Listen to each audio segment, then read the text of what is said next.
Okay. Are these mics on? Hot.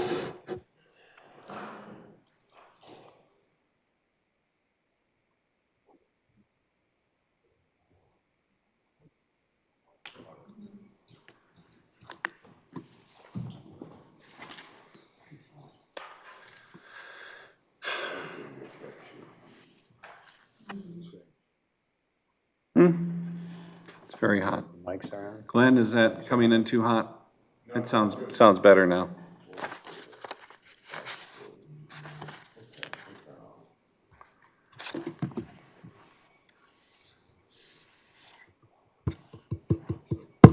Testing. Sounds, I can hear you. Yep.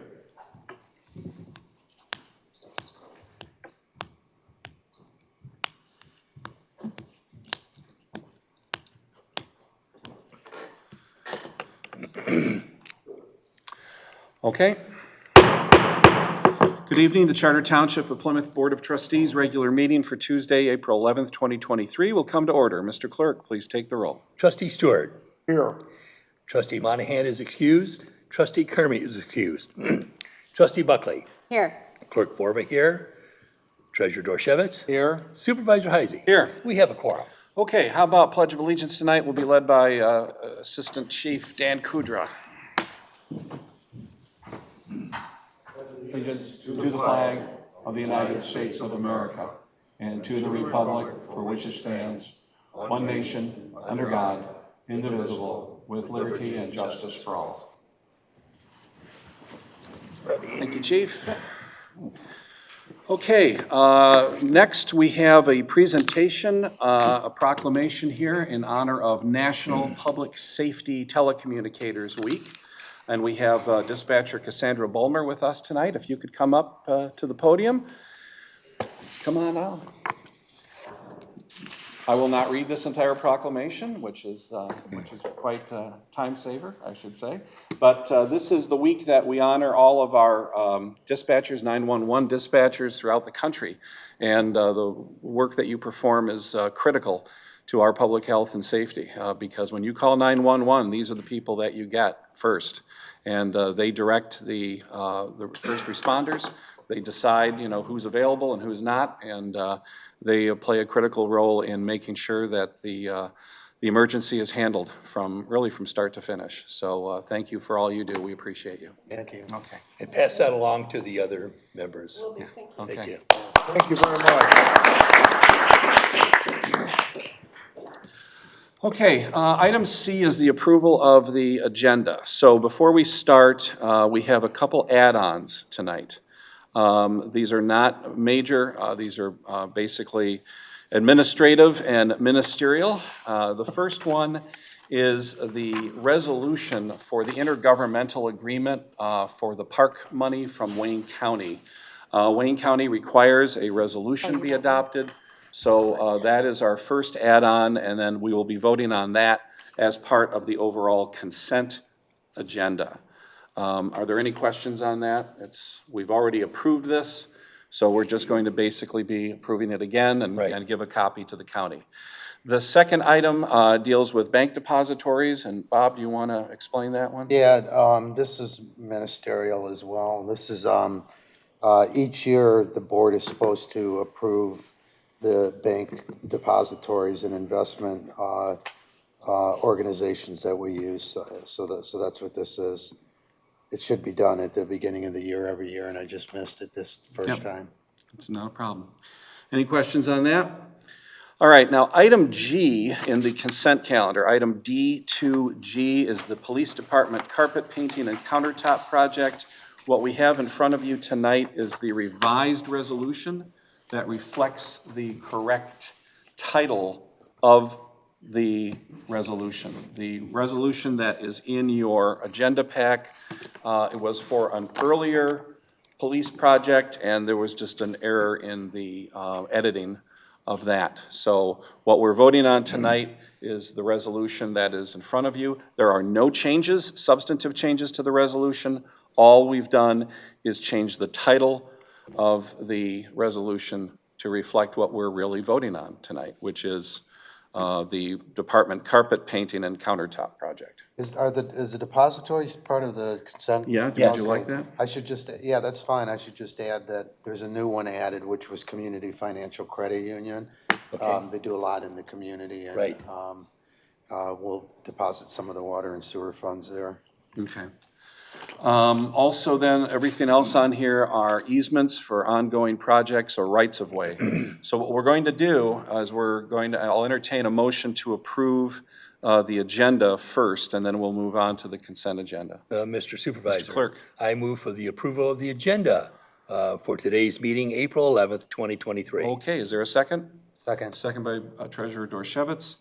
All those in favor signify by saying aye. Aye. Okay, now we're moving on to item D, as amended, for the record, and I've already explained what those changes are. So hearing no questions or concerns, I'll entertain a motion on the Mr. consent agenda. Supervisor. Mr. Clerk. I move for the approval of the consent agenda as amended for April 11th, 2023. Okay, motion's made by Clerk Vorva. Is there a second? Second. Second by Trustee Stewart. You will have to take the roll on this. That is as we correct. have several resolutions. Okay, then Supervisor Heisey. Yes. Treasurer Dorshevitz. Yes. Clerk Forba, yes. Trustee Buckley. Yes. Trustee Stewart. Yes. Motion carries. I do want to put on record that I want to thank the treasurer for oversight and accountability regarding depositories, Thank you. because that makes money. It does. Okay.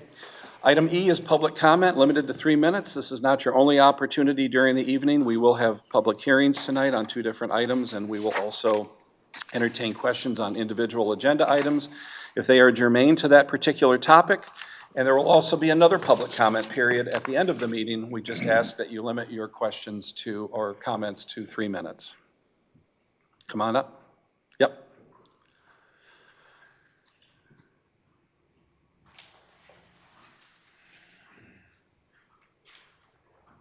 My name is Deborah Persad, and my husband is here with me today. I've come because I have a concern about the noise ordinance.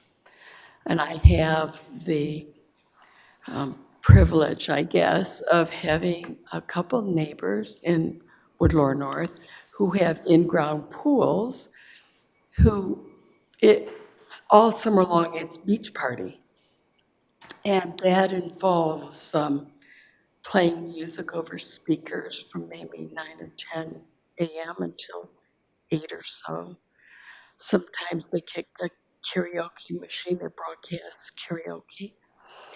And so my concern, or my questions for you are, how is this ordinance monitored? I have called. I have my own sound meter system. I understand, and police understand what I think it's 65 decibels is and isn't. But how do I get this matter addressed so that I can enjoy my backyard, so that I can have my family in the gazebo and not hear somebody else's playlist? Now, it seems to me it's time to think about requiring people who want to listen to things outside to wear earbuds. Okay. That way, you can have access to music outside. Your guests can have access to music outside. Your entire beach party can hear your music, but I don't have to. I've asked my neighbors, I've talked to my neighbors. They turn it down for a bit and then it goes up again. It goes up loud enough that my master bedroom during the day, I can hear the vibration from the bass. John, you want to say something? Okay. Thank you. Noise pollution can be measured by decibels. That's right. We have a noise ordinance. Yes, It's been on the books since 1990. yes. I authored it. and it's not And I used enforced. an expert witness, the chairman of the physics department from Carnegie Mellon, a gentleman named Dr. Ned Vanderman, calling the police and saying, this is disturbing the peace. Would you please come out and kindly ask them to cut it down? They won't do We it. have a well-known, yes, I think they will. Oh, okay, And we have Lieutenant Kudra here, who's got his finger on the pulse okay. of ordinance violations and police and the traffic on the road. And I would hope you would be kind enough and courteous enough to talk to Lieutenant Kudra. Now, That's him. we're going into the season Yes, we are. of music, of Yes. cars, Yes. and we have a known dragster in Lake Point, Okay. and the noise is offensive. Yes. So I didn't ask you to come here. I didn't know you were going to come here tonight. No. But I want to put on record, and this supervisor is very sensitive to the laws. Plymouth Town, and it was processed through the Michigan Townships Association Yeah. and the Michigan Municipal League. Now, it's pretty hard for them to have a decibel machine. But I will be happy to buy my own. You would be, I think we actually do, at least in the we have one in the building department. We have a decibel machine, and I think we have one in police.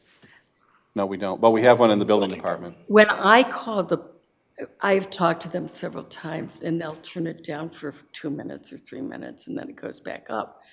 I was told that I would have to swear out some kind of a form and go to court, but that is not what the ordinance says. The ordinance says there's a level, there's decibel A, and I would submit to you, I looked at the city of Detroit's ordinance, and they have an ordinance that says there are no speakers and amplified sound allowed in a residential area, period. And so that's really, we're able to objectively understand, is that happening or not? That's even more objective than your quantitative. So John. okay, but What really, street do you live on? I live in Millwood, and it's in back of me. Yeah. okay, we had a problem a couple of years ago with parties in the Lake Point. I don't want it to happen again. Parties in Lake Point Soccer Park at 2 a.m. with loud blasting music. Right, Of course the neighbors could hear it. yes, They'd like to sleep at 2 a.m, God help us. So, but call the police. In this day and age of confrontation and contentiousness, No. I beg you to use our competent police. I will be more than happy to do that, and I will talk with, if you spell his last. Capital Kudra. Dan, do you have any But we have a do you have dispatch any here. business cards on you tonight? So Dan, what I'm going to recommend, this is Assistant Police Chief Dan Kudra. So Dan will, I want him, he'll talk to you, either he'll talk to you or the police chief himself. Yes. James Nitel, he's not in town today. No, that's But I'd like you to discuss what your options are with the police. Some Yes, of those, please. some of those may be legal options. I don't want to discuss those in public because we don't want to tip our hand, so to speak. So I would encourage you to speak personally with the police. I know they'd be happy to meet with you in person here at Township Hall. Oh, perfect. They will do that. Yes. They'd be happy to do that. I know both of them would. And I think there would be an opportunity for you to discuss what options you have. Okay. The police But are. you think that I do have options? Well, I mean, the police are always one option. The ordinance is enforced. I mean, we're actually enforcing it right now in a couple cases. It works best when you have a stationary object like an air conditioning system or a machine that is constantly running. Our challenge has always been to enforce this ordinance for things like Music. fireworks, loud Yes. cars, drag racing, things like that. We have to catch them in the act, And again, I don't want to get into operational strategy here, but No, I no, think the police, absolutely. I think the police can talk to you about what your options are. Our attorney also, now, our attorney works for us, works for the board, but I think he could also possibly provide me or the police with some other legal options that you might have. Okay, so I will follow up first Yeah. with the police, Yeah. and then maybe if, they suggest I can talk with anybody on the board who's interested in helping. Does your homeowners association have any rules or Bylaw? bylaws on this? It does, but they told us several years ago not to call the board, just call the police. Yeah, I think they were tired of, Well, part of the problem is that the township does not have the legal authority to enforce homeowners association bylaws, okay? Right. The HOA would have to get its own attorney and deal with it that way as a civil matter. But again, that gets into strategy, so we'll just leave it at that for Okay. now. Thank you. But we feel for you, so, I mean. oh, thank we you. wanna help. And I'm, we're not being indifferent, it's just that you cannot, whenever you're dealing with things like noise or odor or vibration or anything like that, it's extremely difficult to enforce. I just wish that people would be kind to one another, yes. you know? And that's why I may show him, that's why the Detroit noise Yeah. ordinance is so, I thought it's because it's very concrete. No speakers are allowed in residentially zoned areas, period. Well, I mean, I don't know if that's even enforced in the city of Detroit nowadays, but anyway, Yeah. let's deal with what we've got. I appreciate that. Our rules and see what we can do. Yes, okay? absolutely. Okay. right. Thank you Thank you. very Thank you much. for coming. Bye. Anyone else? Yeah, come on. Hi, my name is Grace Modes. I'm legislative aide to Wayne County Commissioner Terry Marecki, who as of January represents a large portion of Plymouth Township. So I just wanted to stop by and introduce myself to everyone, and I have some county guidebooks that I'm going to leave on the lit stand out in the hall. It has our contact information for the office in case anyone needs to contact us. Okay. Thank you so much. Thank you. Thank you. Okay, we're going to move on now to new business. So this is also another item on our agenda that needs a little explanation. And I've already conferred with our attorney on this one as well. So due to the complexity of putting this agenda together, the backup material for item 2, which is the establishment of an industrial development district, and the backup for item 4, which is the application by Choctaw Cowell for the industrial facilities tax abatement, has been reversed, okay? That's not fatal to anything. We're aware of the error. It's just a clerical error. The attorney and the building department have been briefed on this. So when the final, nothing changes the resolutions. The resolutions have not changed. We're only talking about the backup materials, okay? So if you are approved, then the package that is sent to the state will reflect the changes in the agenda. But this has no impact whatsoever on the substance of either item. It's just that the backup for one was inadvertently attached to the backup for the other. They were swapped. So that being said, we still have to establish a public hearing tonight. So that will require a vote to open the public hearing. I'm sorry, which item are we on right now? This is item F1, the public F1. hearing for the establishment of an industrial development district at the Halyard Ridge Business Park. And everything was properly noticed in the newspaper March 26, 2023. Okay, so I need a motion to open the public hearing. I move that we open the public hearing regarding the establishment of an industrial development district at the Halyard Ridge Business Park. Okay, motion's been made by Clerk Vorba. Is there a second? Second. Second by Treasurer Dorshevitz. Mr. Clerk, please take the roll. Trustee Stewart. Yes. Trustee Buckley. Yes. Clerk Vorba, yes. Treasurer Dorshevitz. Yes. Supervisor Heising. Yes. Motion carries. Okay, we are now in the middle of a public hearing at 7:18. This is on the Industrial Development District at Halyard Ridge. We do have a representative here from Halyard Ridge. If you would just come up and give us a very brief overview of what you plan to build there. During the public hearing, Oh, well, close the public hearing and then do it? yeah, I suppose Yeah, we could do close the that. public hearing Okay, first. Yeah. got to do something during the public hearing. Yeah. So why don't you just have a seat? We'll get to you. All right. Public hearing, nobody? Okay. I need a motion to close the public hearing. So moved. Okay, thank you. Mr. Treasurer, is there a second? Second. Second by Clerk Vorba. Mr. Clerk, please take the roll. Supervisor Heisey. Yes. Treasurer Dorchevitz. Yes. Clerk Forby, yes. Trustee Buckley. Yes. Trustee Stewart. Yes. Motion carries. Okay, so the public hearing is closed at 7:19.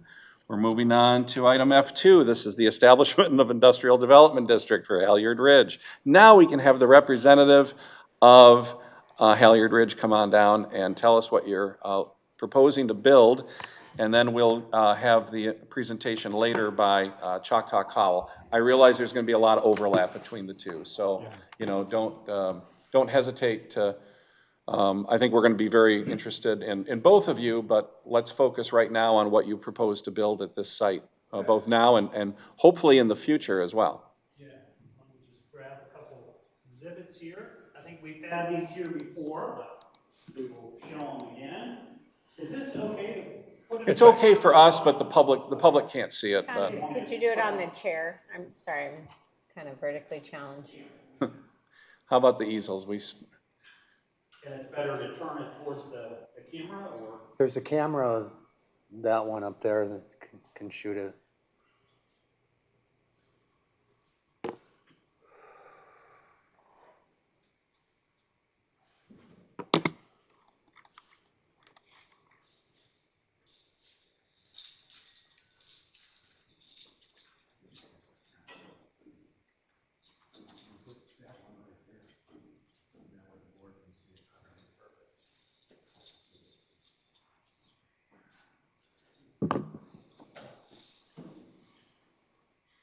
We can get it on this camera right here. It's still going to be hard to see, but that's okay. Yeah, this is pretty small as well, so it might be kind of hard to see for everyone. We'll do our best.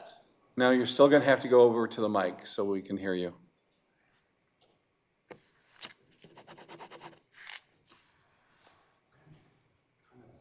Don't sneeze. You're going to have to go around the chairs. You will.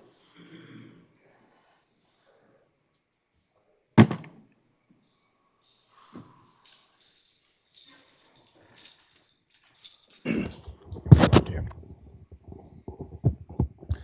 that the best way to do it? Okay. All right, thank you. And I did want to clarify, I went to the rental car agency and they gave me a Lincoln Navigator from New York. I'm not from New York and I don't drive a Lincoln Navigator. It looked like I could maybe make developers look bad with that. They're paying you too much, obviously. Yeah, that's right. I'm Joe McSweeney with Brookwood Capital. We are the owner of the Halyard Ridge Business Park. I appreciate the Board of Trustees and Supervisor Heisey listening and accepting our application for an industrial development district. My notes just went down here.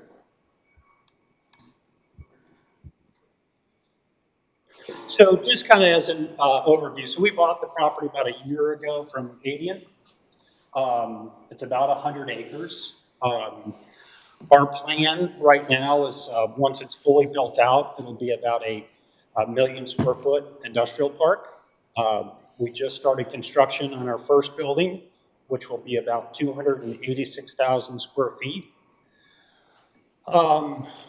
We bought it with the intention of building it for warehouse distribution, and also, looking to Metro West, the industrial park next to us, kind of a continuation of that. We do feel that that type of product is a little bit outdated. You know, a lot of tenants don't want to build their own building. You know, they want a building for 5 years, 7 years, 10 years, but they don't want to put the investment into a single tenant building. And also, it's really expensive to build that single tenant building. So, you know, our thesis really was based on the location. It's great for warehouse distribution. It's close to M14. It's close to the interstate and the infrastructure around there. And also just the existing industry we thought we would capture. So we built the building with the ability to break it up, the first building, and that's really what you'll see throughout the park. The first building's kind of set in stone.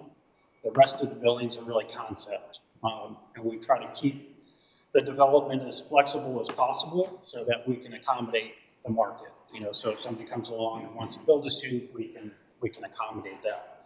A good example is Choctaw Call, who they're proposing to take a portion or all of the first building, but they like the idea of being able to expand, and we can kind of, you know, they have a blank canvas really on how to do that. From a leasing perspective, prospects, activity, we've had a lot of good activity, but for one reason or another, they just haven't happened, kind of the smaller deals early on. You know, we've been, again, fortunate to work with Choctaw Call, and I think if they're successful in getting an abatement, they would likely be our first tenant and allow us to kick off the second building, which again, we think would be similar in nature, kind of targeting those same tenants. I'm sorry, did you say, I'm sorry if you said this, the first building, is that spec or is that? It is spec. It's spec? Yep. Yep. So we just started, we cleared the trees. Well, so wait a minute, though. I mean, the first building is Choctaw Cowell, right? I mean, Well, that's- we started it based on spec, so. Okay. We don't, So they're your first tenant? Are they gonna be the sole tenant of that building? that's to be determined. Okay. So, right now, I think, and not to speak for David, but they're looking at taking either approximately 50,000 square feet or up to the 286,000 square feet, which would be the entire building. Okay. So, and I mentioned at completion, the way this concept shows is it would be about 1 million square feet of space. So kind of roughly that value is about a million square feet or $100 million of total investment. The tax total on that, just kind of using $1.50 a square foot, again, when it's built out at 1 million square feet would be about $1.5 million a year without any abatements assumed.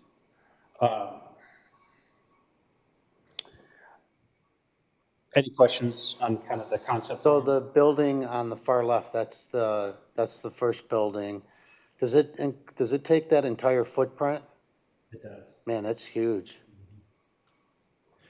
Yeah, and I mean, That was approved by, Little Plymouth tough, you're not I know. seeing, but I just didn't, the perspective I didn't. yeah, it's a big, they're all gonna be Yeah, big. it's a huge Is this, building. can I just ask, Yeah. when we voted on the harness racing, that same night, we had people that came in and Yeah. were very concerned about this warehouse that was going up. Is this it? This is No. not the warehouse, no. This is across the No. street from the racetrack. Yeah. Yeah, so the racetrack is the, That, Over there. that right To there, the yeah. west. Yeah. And the building, the other building that the Salem Township people were worried about would be right Over about, there. right about here where okay, my gotcha, Over by pointer Napier. is, yeah. yes. And just a couple things to note on here that aren't obvious when you look at this. There are wetlands on the site. We are not impacting any of the wetlands. This area here along the railroad tracks is all kind of kept intact. It's actually two separate pieces, but they do connect. There's a wetland right here at the entrance, so we're kind of designing an entrance road around there. Also, there's a 110-foot buffer that's been designed into this concept plan that's between 80 and our park, just to keep separation that was that was Adient's wish, which we did. I would also note too, I've got an elevation back there, but we did work hand in hand with the township on the design.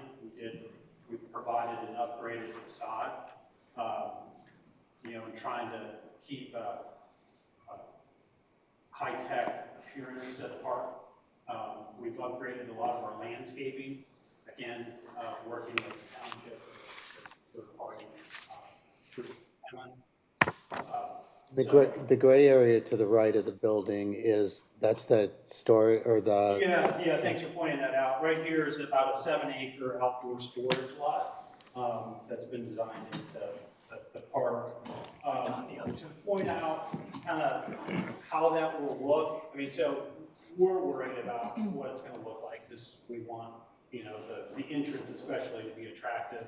So this would be a decorative fence, around this area here, really around the whole perimeter of that outdoor storage area.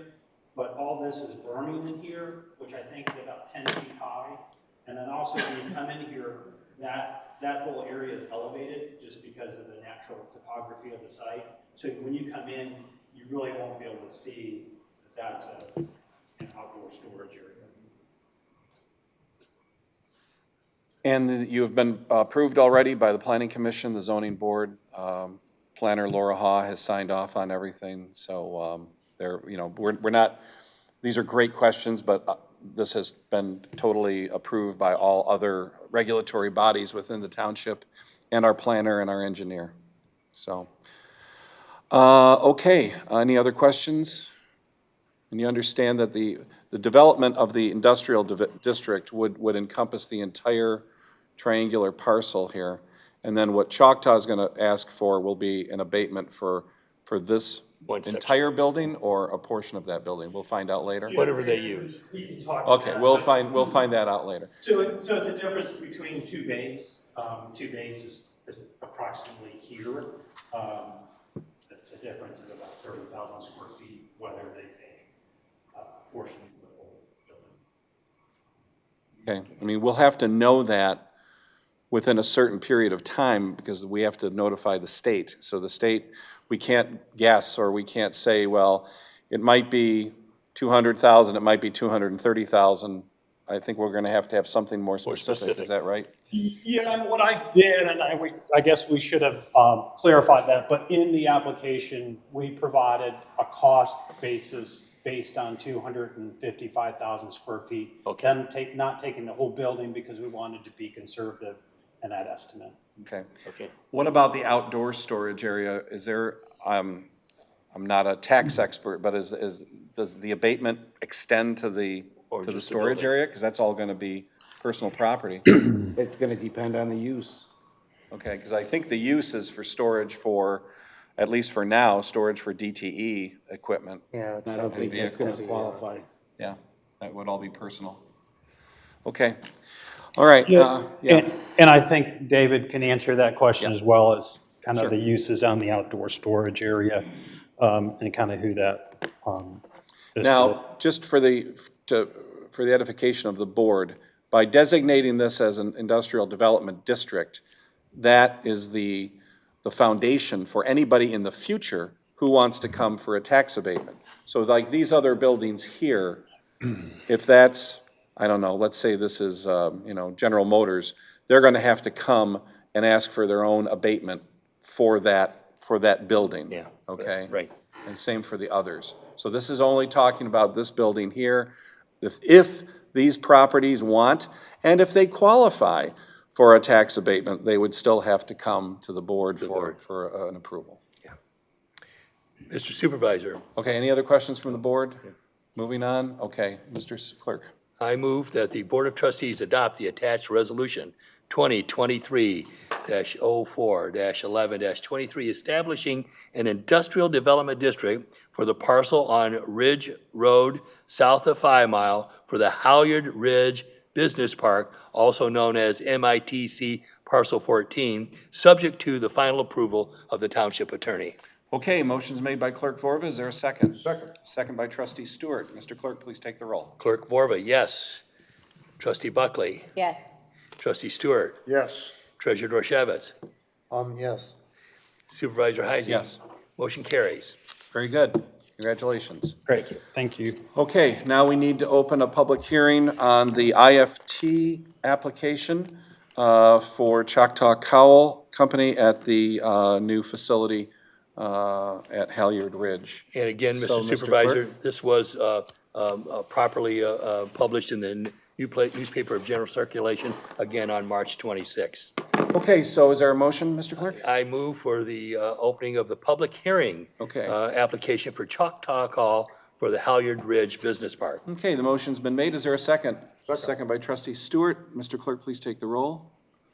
Treasurer Dorchevitz, Yes. Supervisor Heisey. Yes. Trustee Buckley, Yes. Trustee Stewart, Yes. Clerk Vorba, yes. Okay, we're in a public hearing for Choctaw Cowl's application the for time is- IFT at 7:34. Anybody in the public wishes to speak on this item? Very good. I need a motion to close the public hearing. Mr. Supervisor, Mr. Clark. I move for the closing of the public hearing for an IFT application for Choctaw Call for the Halyard Ridge Business Park. Okay, motion's made by Clerk Vorba. Is there a second? Second. Second by trustee Stewart. Mr. Clerk, please take the roll. Trustee Stewart, Yes. Trustee Buckley, Yes. Supervisor Heisey. Yes. Treasurer Dorchevitz. Yes. Clerk Vorba, yes. Okay, public hearing is closed at 7:35. We're going to move on to item F4. This is the application by Choctaw Cowl for the Industrial Facilities Tax Abatement for Halyard Ridge Industrial Development District. This is your shot now. And we can leave, I think if it's okay with our television crew, we're going to leave the two displays up. And I know you have the PowerPoint presentation here. And if you would just add, Mr. Dorchevitz is at the controls. All right. So if you just want to ask for it to, when you want to advance the slide, just let us know. I will also add that I know your application is for a 12-year tax abatement, but I did let you know over the weekend. And if there's been miscommunication, I apologize in advance. But the policy of the MITC authority is no more than a 7-year tax abatement. And that's necessary because the MITC frankly needs the property tax revenue to bond, if necessary, for improvements to 5 Mile Road, to widen and strengthen that road, and also make improvements to the water and sewer system in the entire MITC corridor. So every parcel and every new development in the corridor is analyzed for, frankly, its tax revenue implications, because that is what we would bond against for the tax increment financing that's necessary for the road construction. Okay, so that's why we're not doing it to be difficult. It's really for your benefit, because we all recognize that 5 Mile has to be substantially rebuilt and strengthened for the kinds of operations that we are looking forward to. Okay. Okay, so the floor is yours. Yeah, thank you. My name's David Shaw, Executive Vice President of Choctaw Call. Thank you for. Can you get a little bit closer, to the mic? Our sound system is, it's a work in progress. David Shaw, Executive Vice President of Choctaw Call. Thank you for your time and consideration tonight. What I wanted to share was a little bit about Choctaw Call and the type of neighbor we might be, and then talk about the type of work we plan to perform in this facility. So if we can go to the next slide. So we're Native American owned. We have been so for 26 years. We've been in business for 111 years. Headquartered in Detroit. We are a Michigan C corporation. And we operate a number of distribution centers. Our headquarters is currently in Detroit. This would be a flagship distribution center for us. The company is built on relationships with large corporations. So long-standing, evergreen supply agreements.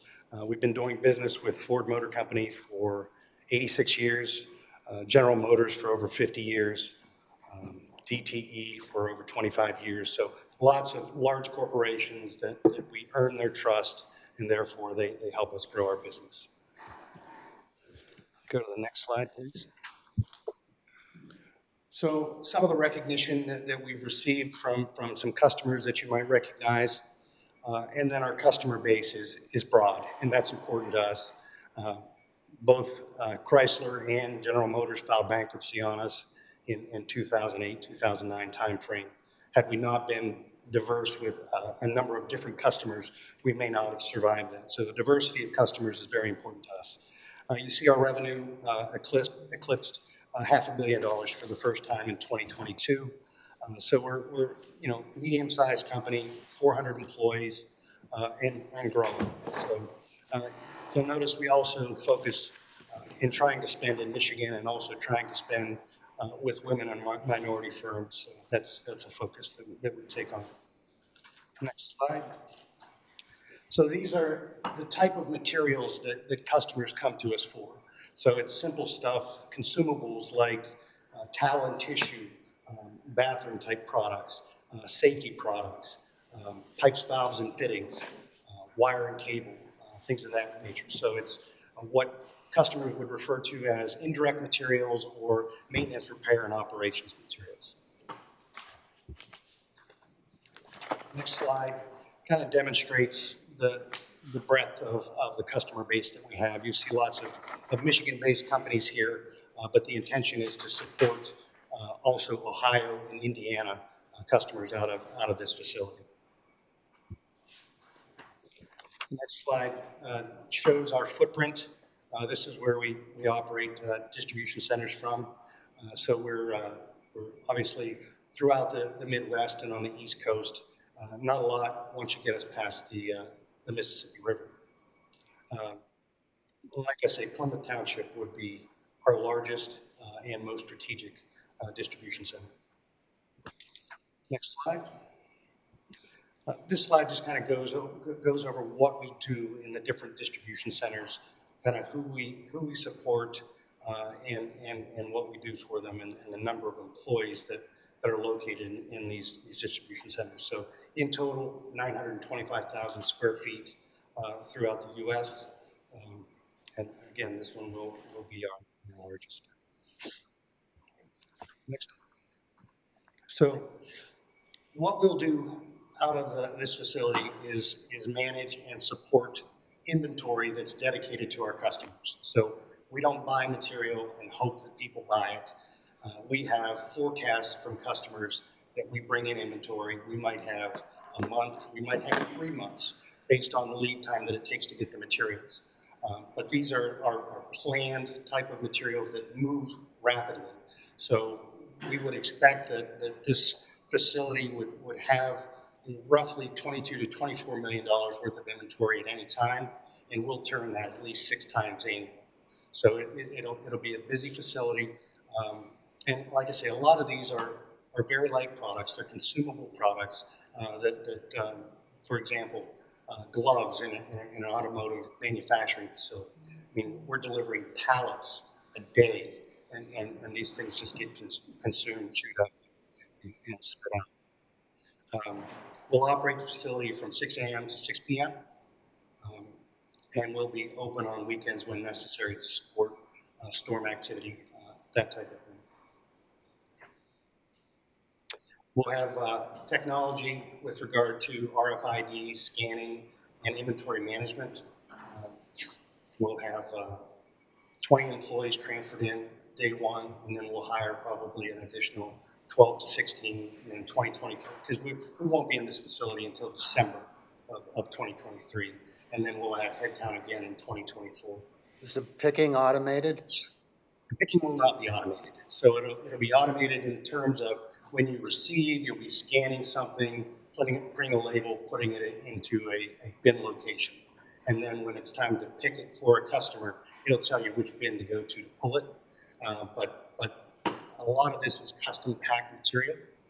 So for example, in some of the assembly plants, using that example again, we may deliver to 300 different departments what they're going to consume in that department on a weekly basis. So we're kitting materials so that they can bypass any type of crib operation in the plants and go directly to the line to support the employees. So you've kind of buried the lead a little bit on this, because your first major customer in this building is DTE. That's one of the major customers. So, Okay. but it's also Consumers Energy, Okay. American Electric Power. That's even better. So the reason they want to be here is because we suffer a lot from power outages. Yeah, I know. Plymouth, Northville, Canton, Salem, you name it. Yeah.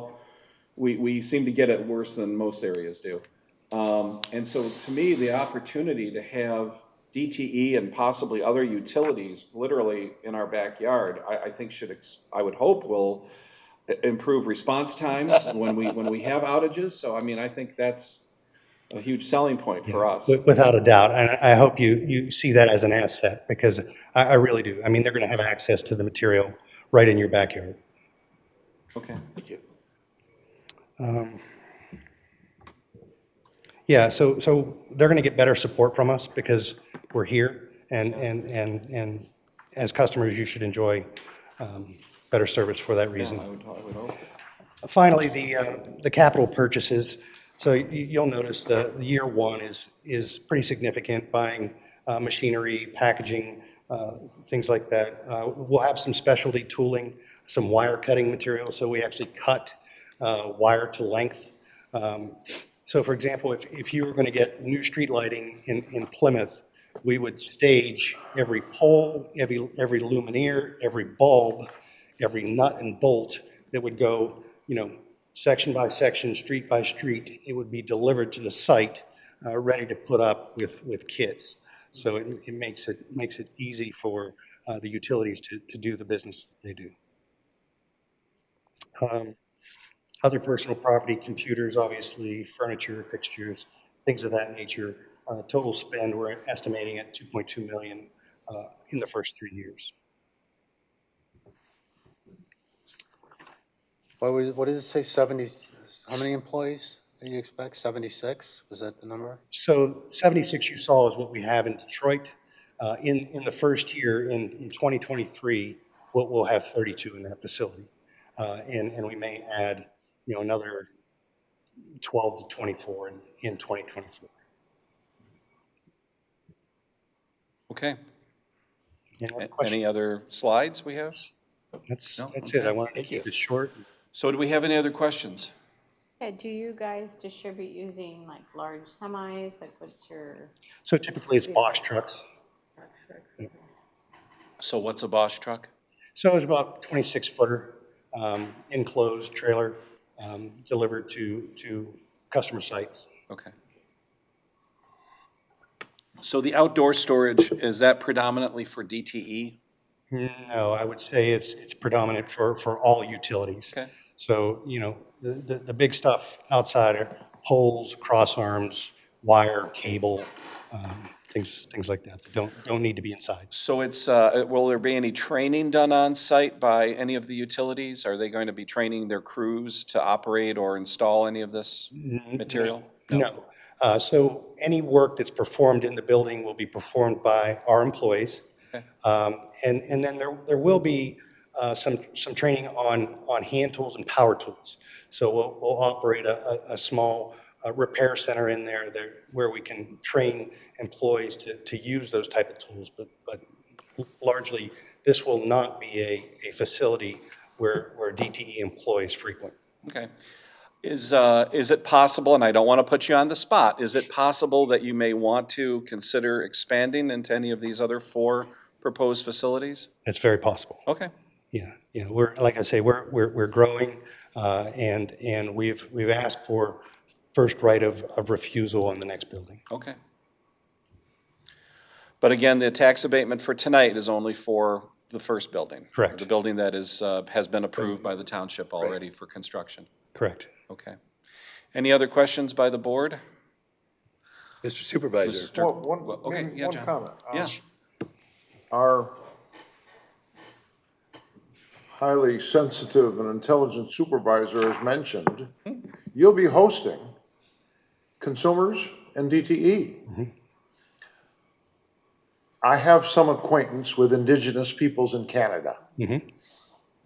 I gave a commencement address at Lake Superior State up in Sault Ste. Marie. I don't know who your marketing is, but we're proud to have you here. Thank you. And I would like you to put forth that heritage. And I would like you to be proud of it and to market that. Yeah. The Plymouth Township is home. Not only consumers, blue blood, DTE, but indigenous peoples. And you haven't mentioned another collateral thing. We're going to be finishing up a Gordie Howe Bridge next year. And all that commerce coming down from Canada and the indigenous peoples' manufacturing and business is going to be a tremendous boon to Southeast Michigan. For sure. If you care to comment on that or reflect on that, be my guest. We're proud to be Choctaw-owned. I know Choctaw Call, I know. Yeah, Okay, go ahead. And very, very proud of the company and the way that we've grown and the way that we participate in the communities where we live and serve. And yes, sometimes we get our foot in the door because we are Native American. It does not help us win business. We always have to be the most competitive and the best performing. But yes, it's helpful and we're proud of our heritage. Well, we're great to have Welcome. you here. Thank So I you. need a motion on this? Mr. Supervisor, Mr. Clerk? I move the Board of Trustees approve Resolution 2023-04-11-24, the application for Choctaw Call Distribution Company for a 7-year industrial facilities tax abatement for their proposed facility at Halyard Ridge Industrial Development District, pending final review of the township attorney. Okay, motion's been made by Clerk Vorba. Is there a second? Second. Second by, I'm going to give it to Trustee Buckley. Mr. Clerk, please take the roll. Certainly. Clerk Borba, yes. Trustee Buckley. Yes. Trustee Stewart. Yes. Treasurer Dorchevitz. Yes. Supervisor Heisey. Yes. Motion carries. Thank you. Okay, Thank you. congratulations. Thank you. Good luck. Okay, we're going to move on now. Item F5 is 2023 budget adjustments. Deputy Finance Director Carol Roshan is here tonight. If you have any questions, I think everything's pretty self-explanatory. Budget adjustments are not unusual, and all of the budget adjustments that are shown on page 212 in probably the smallest font I've ever seen, but it is still legible, and that's not Carol's fault, but it lays out exactly where all of these items are coming and going. And for the most part, these are all things that we have already approved as part of the DDA, for example, is the electric vehicle charging stations, the drug forfeiture money that we've previously appropriated, the American Rescue Plan items, which are moving money around between the ambulance and the sidewalk replacement program, the sidewalk gap program, and the Powell Road resurfacing. These are all changes that have been made since our original adoption of the 2023 budget. And everything else is laid out in the motion, which is, I know, a long one, but if there are no questions, then I would entertain a motion on this item, and we'll have to read the whole motion there too. Mr. Supervisor. Well, are there any questions from anybody, first of all? It's pretty self-explanatory. There's nothing controversial here. Okay. So I need a motion on this. Mr. Supervisor. Yep.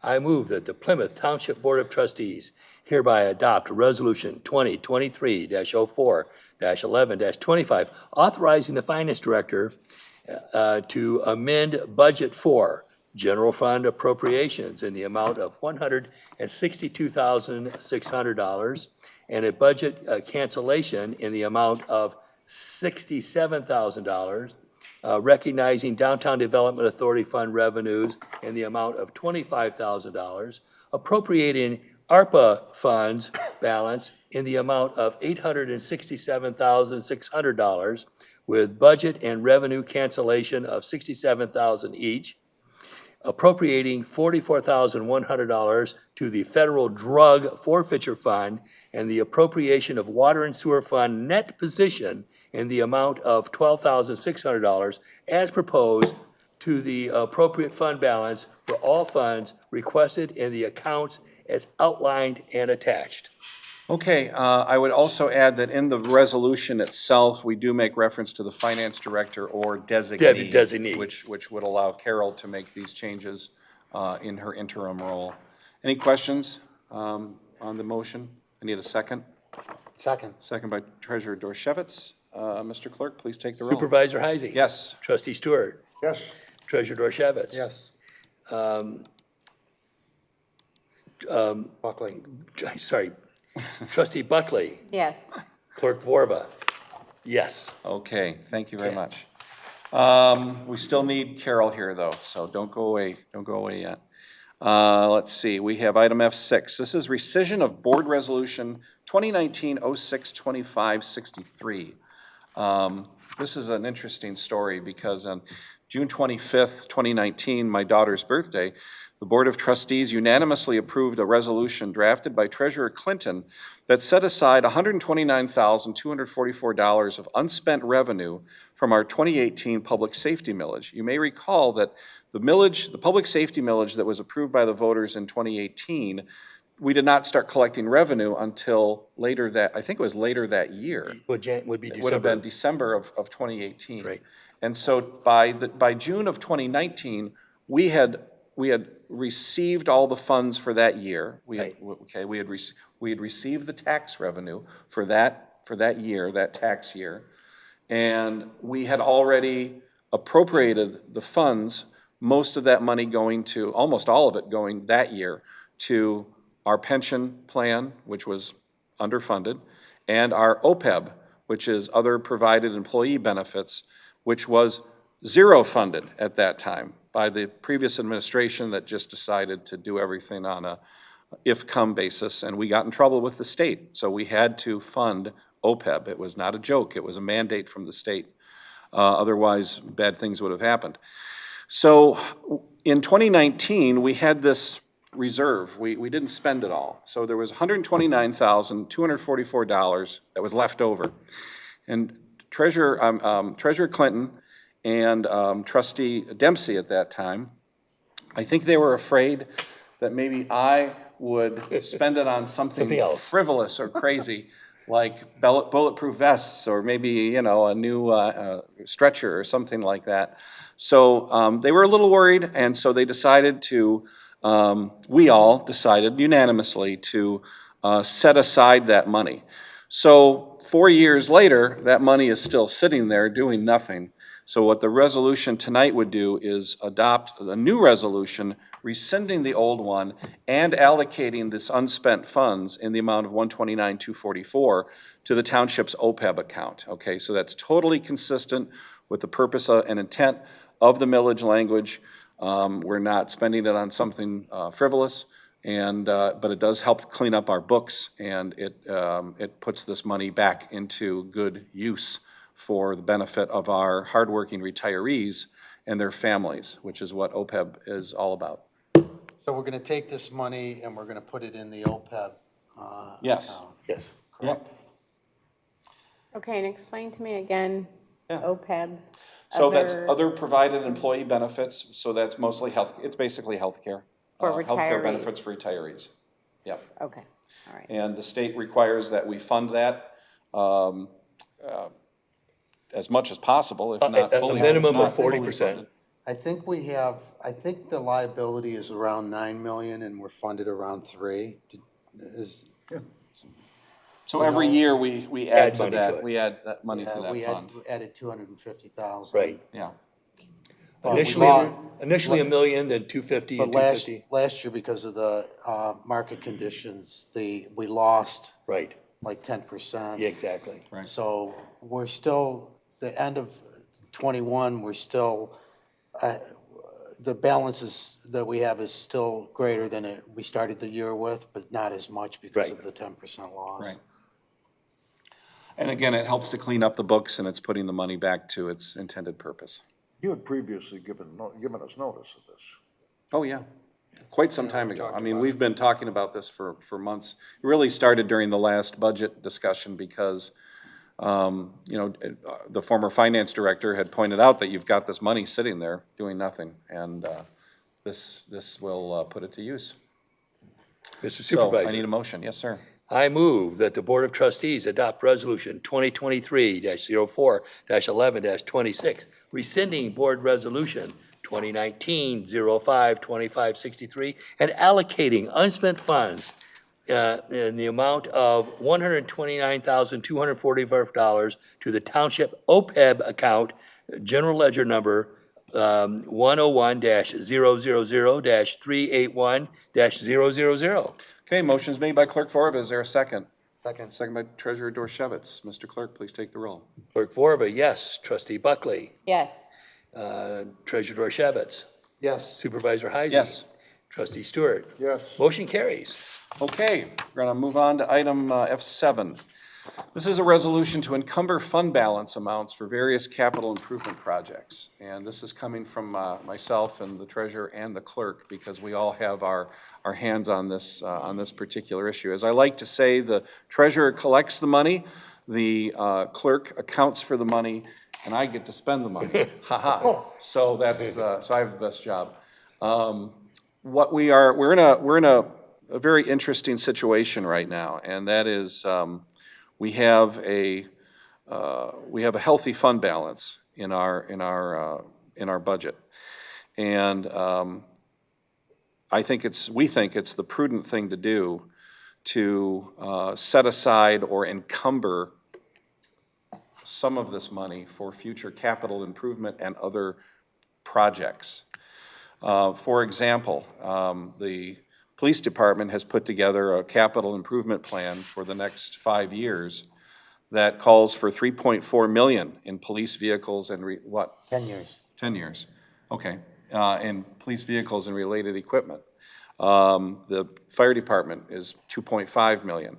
These are not frivolous things. This is not some Christmas list that they put together for us. This is the fact that we have to replace at least 3 police vehicles every year. We have to have a plan in place to replace ambulances. They generate a lot of miles and a lot of wear and tear every year. So you have to have a plan to buy this equipment in a common sense sequential order, where you're not scrambling like we've had to do in the last 7 years, where we've had to buy a ton of fire equipment because this equipment was not bought in years past. Same thing with police vehicles. We are, as Treasurer Dorchevitz has pointed out, over many years, we've grown dependent on drugs and the drug forfeiture money to help us buy a lot of this critical police equipment.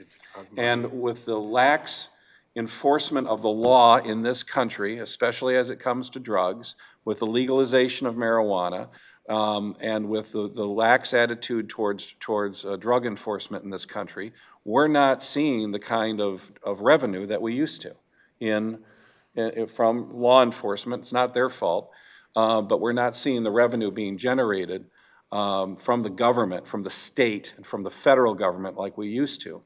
That's just the reality. So we don't want to be dependent in the future as much on things like drug forfeiture money. We don't want to be dependent on ARPA money, other federal grants and gifts that we get like that. ARPA, I hope, was a one-time deal, but we cannot be dependent on that, those kind of funding in the future. So with a generous surplus that we have right now, the recommendation is that we still set aside 15% of our fund balance. That's the traditional rainy day fund, which the auditors like to see. We will demonstrate again to them when we do the audit presentation in June that we're setting aside 15% of our budget for the rainy day fund. That's $2.7 million. That's, I hate to use the word lockbox, but that's going to be in the lockbox. That still leaves us with about $1.8 million in this year's fund balance going forward. I actually think that number is going to increase over time because, frankly, Bob has done such a good job in investing our money that we're making Good interest. quite a bit more in interest. And of course, that's just a function of interest rates in the economy right now, everywhere right now. So Bob has really been riding that wave for our advantage. But we are estimating at least a 1.8 million unencumbered amount in this year's fund balance going forward. That's outside of the 2.7 million in the rating day fund. So the attached resolution, which was originally drafted by Ginger Moriarty. I've had a hand in it. We've reviewed this now extensively between myself and Bob and Jerry and Carol.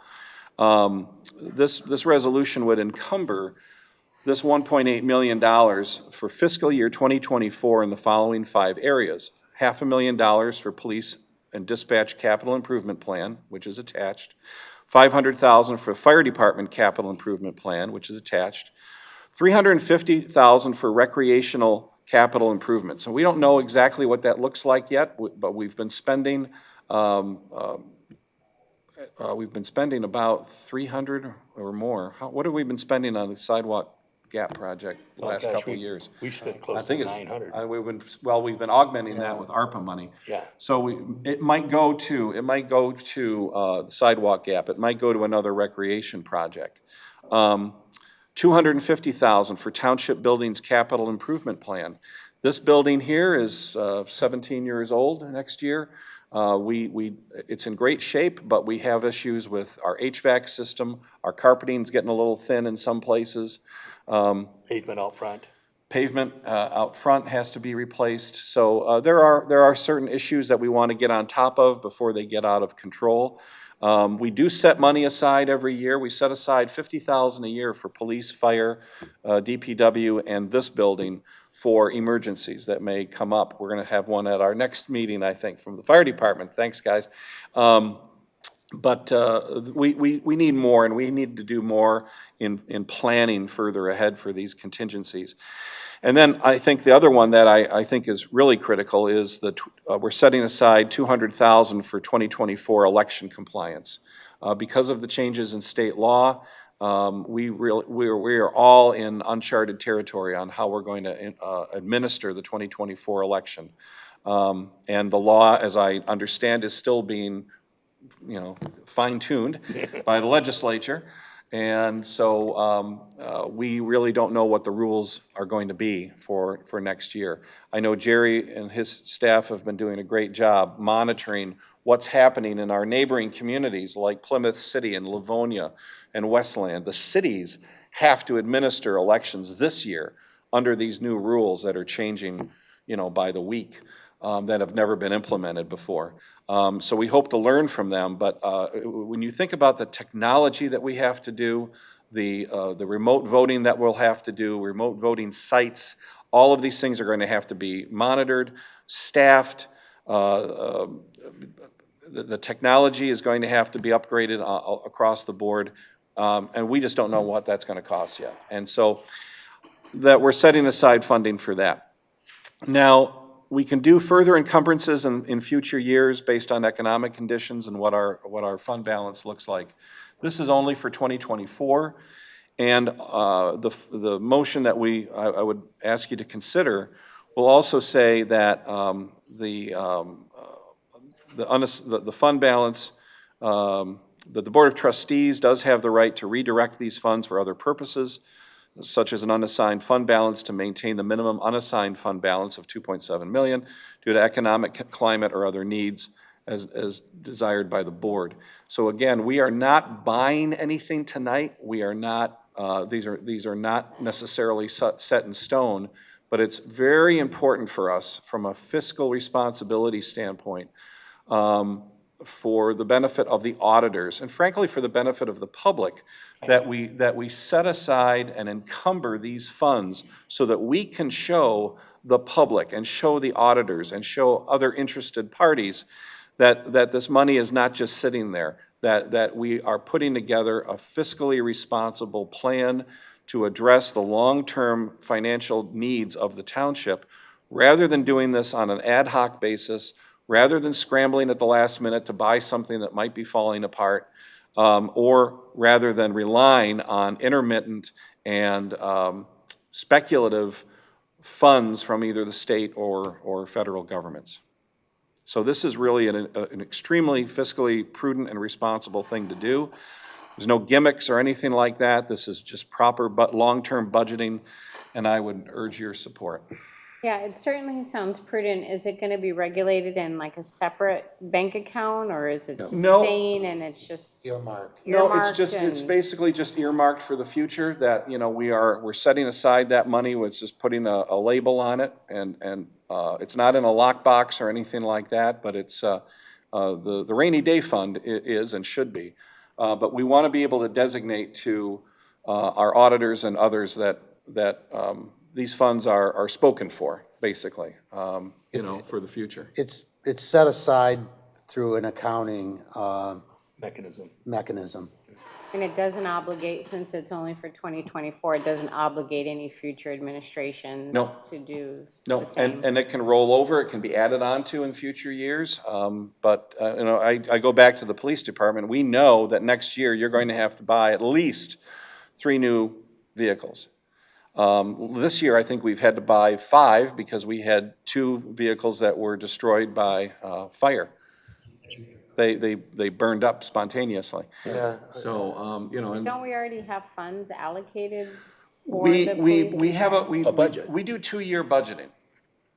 And a budget just means that, this is what we want to buy.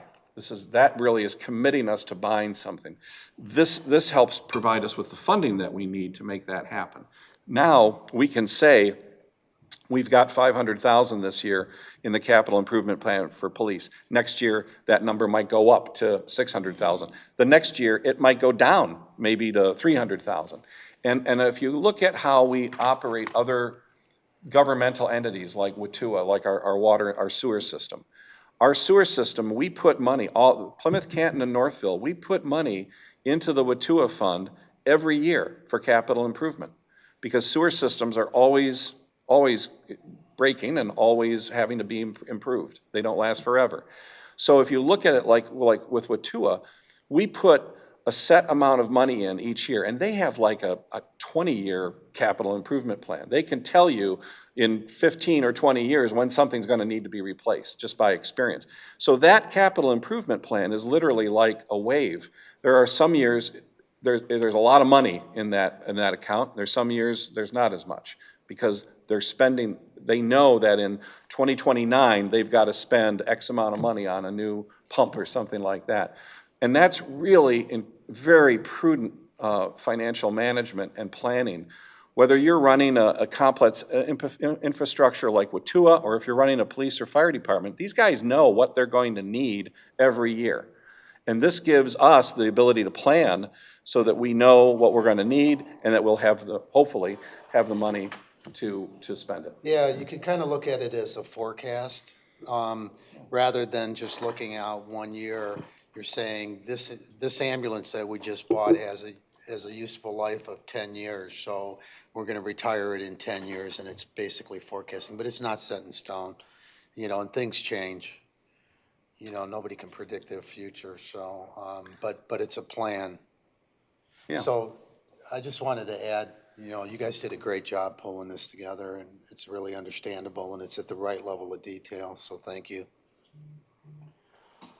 All right, do you Supervisor. want to you want me to make, let me ahead. do it. Okay, I move to approve the attached resolution 2023-04-1127 for the Charter Township of Plymouth, Michigan, to maintain a general fund unassigned fund balance of at least 15% of the annual expenditures, and to appropriate $1.8 million to an assigned capital improvement fund balance from the general fund's unassigned fund balance for use in replacing buildings, recreation and election services, police and fire vehicles, and equipment needs for each fiscal year 2024. I should probably just say for fiscal year 2024. Make a note of that, Jerry. Once the assignment of fund balance is imposed, the assignment can only be removed by the Board of Trustees to redirect the funds for other purposes, such as unassigned fund balance to maintain the minimum unassigned fund balance due to economic climate or other needs as deemed necessary by the board.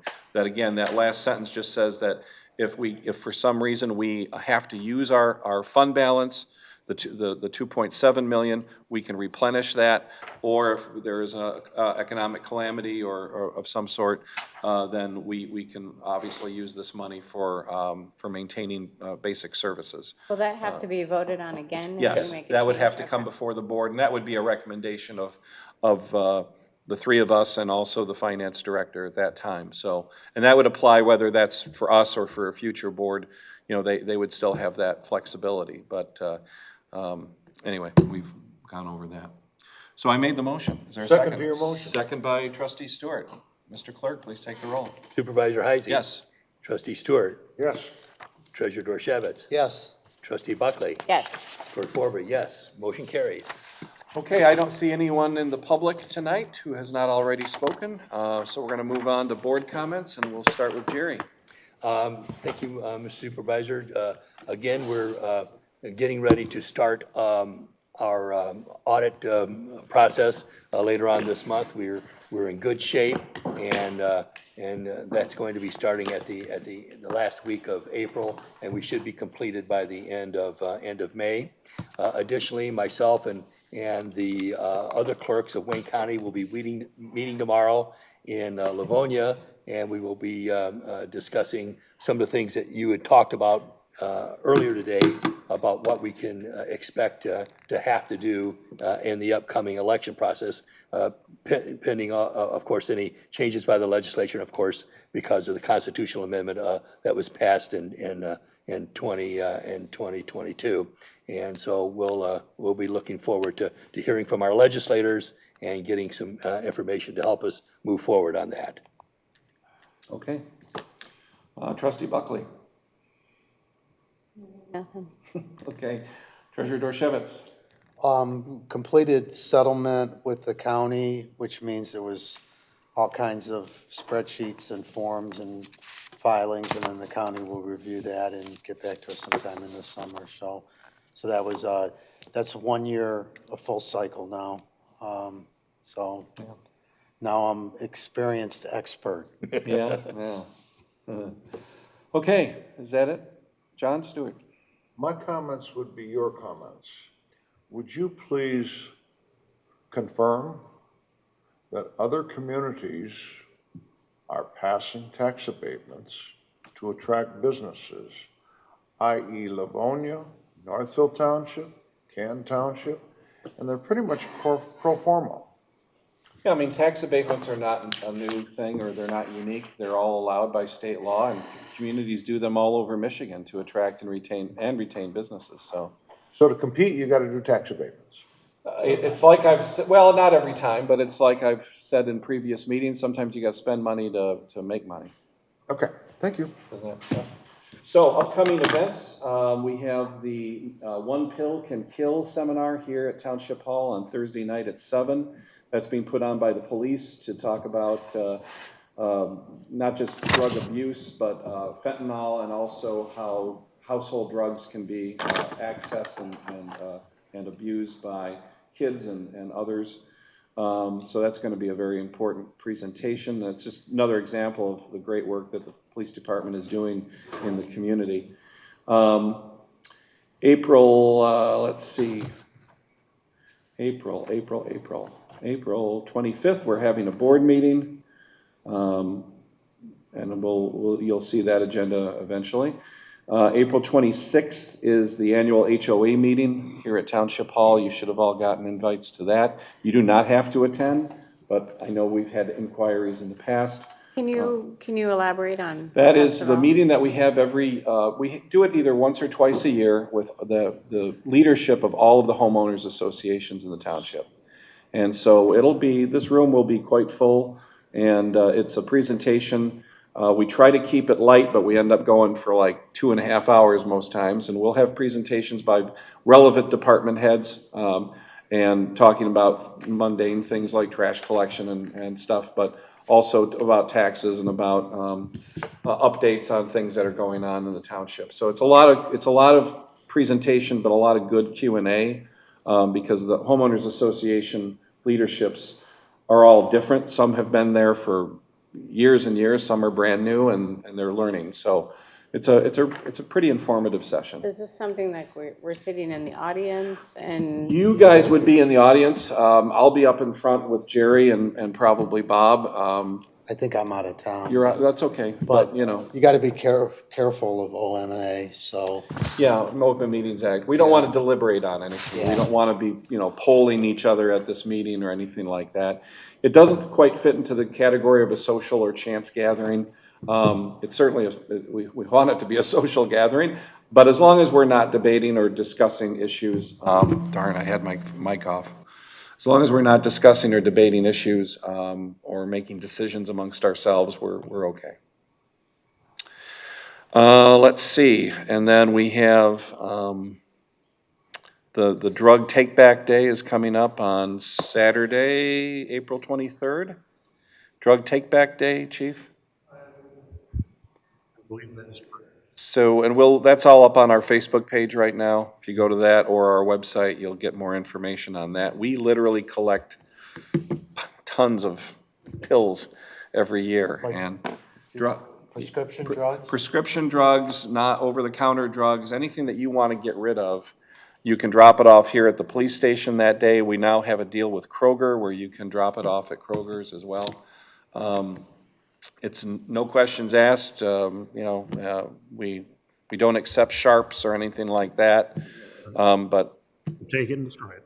we'll take it what? Take it and destroy it. Yeah, they take it and they destroy it. I like it for a couple reasons, because not only does it get these pills out of the hands of young people, it also gets these pills out of the environmental chain, because when you flush pills down the toilet, the wastewater treatment facilities can't handle that. They're not equipped, they don't have the chemicals, they don't have the ability to filter those chemicals out of those pills. They just don't go away. So eventually, those chemicals in your pills go out into the water stream. And it's been demonstrated that these toxins impact fish, turtles, and other aquatic wildlife. So it's a good thing for families, and it's a good thing for the environment. So we always have a pretty good participation rate. We usually get a big bag of pills at the end of the day, and it's pretty dramatic. Otherwise, I think we're all set. I'm not getting any texts from Sue, who I know is watching us, and she keeps us all in line, so. Mr. Supervisor, this Monday, April 17th, the statewide convention for the Michigan Townships Association. Yes, Hosted in Traverse City. yes. Last year, Plymouth Township was featured. I was honored to be a moderator, and you were the expert witness, as a lawyer would say, regarding economic development and MITC. Yeah, So we want to keep up that good reputation statewide. yeah. The Detroit Free Press is going to be doing a big story on the MITC. So it may come out tomorrow. We just don't know when, but that's going to be a big, I would assume, very positive story about all the good things that are happening there, both in Plymouth and in Northville Townships.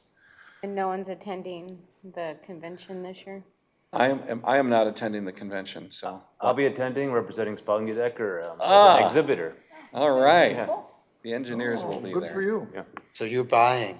Raise the We're handing flag out- of we're handing Plymouth out loot, Township. Prize loot with our Spelling Decker logo on it. Please All right. raise the flag for Plymouth Township. That's right. You represent us when Right. you're in public. Yep. All right, one Okay, last yes, question, yeah. sorry. For storm debris Yeah, pickup, so we have neighbors across the street and GFL came by and they just kept going. Does that mean that their stuff isn't small enough, or? probably their stuff is too large. So what Too we have large. asked for the storm debris cleanup is that the guidelines are on the Facebook page and on our website. And don't quote me on this, but we're asking that things be cut no more than 5 feet in length, bundle if possible, and try to keep it in some neat order so that the people can pick it up and quickly and efficiently put it into the trash can, into the vehicle.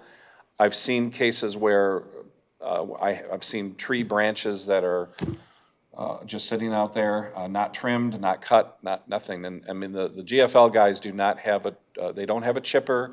They do not cut branches.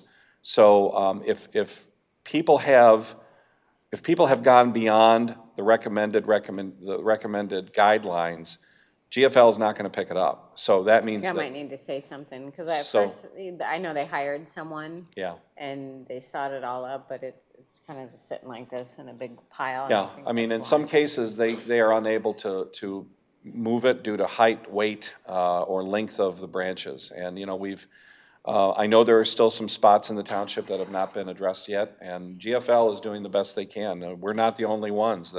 Northville, Canton, Livonia, Novi, these are all GFL customers.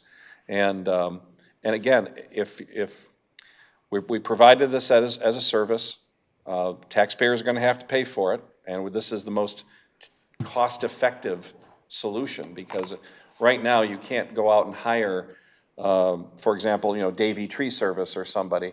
They're all working for DTE. They're all working for businesses, or they're out there they're cutting trees right now that are posing a hazard. I can drive up and down Haggerty right now, or at least a couple days ago. I mean, there's branches that are just one more good wind, and then that's going to fall, and we're going to knock out power to everybody in Lake Point, which John won't like.